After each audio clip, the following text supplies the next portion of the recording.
കാട്ടാന ശല്യത്താൽ ദുരിതത്തിലായി വയനാട് നൂൽപ്പുഴയിലെ കർഷകർ. കല്ലുമുക്ക് ചുണ്ടപ്പാടി മേഖലയിൽ കഴിഞ്ഞ ദിവസം രാത്രി ഇറങ്ങിയ കാട്ടാന വ്യാപകമായിട്ടുള്ള കൃഷിനാശമാണ് വരുത്തിയത്. പ്രദേശത്ത് തൂക്കുവേലി സ്ഥാപിക്കണം എന്നാണ് കർഷകർ ഉന്നയിക്കുന്ന ആവശ്യം. രാത്രി കൃഷിയിടത്തിലിറങ്ങിയ കാട്ടാന ചുണ്ടപ്പാടി ചിങ്ങപ്പുര പ്രഭ, ചുണ്ടപ്പാടി സത്യഭാമ എന്നിവരുടെ കൃഷിയാണ് നശിപ്പിച്ചത്.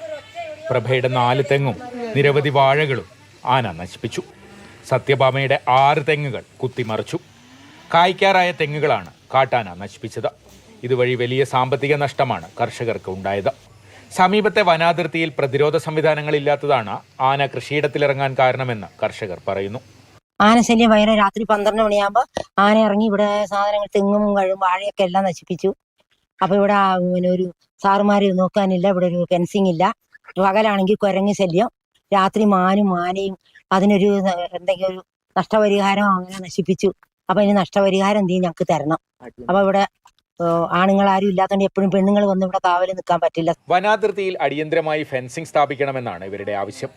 മേഖലയിൽ കാവലേർപ്പെടുത്തി കർഷകർക്കും കൃഷിക്കും സംരക്ഷണമൊരുക്കാൻ വനം വകുപ്പ് തയ്യാറാകണമെന്നും കർഷകർ ആവശ്യപ്പെടുന്നു. കാട്ടാന കൃഷി നശിപ്പിച്ച സ്ഥലത്ത് വനം വകുപ്പ് ഉദ്യോഗസ്ഥർ പരിശോധന നടത്തി. മാതൃഭൂമി ന്യൂസ്, വയനാട്.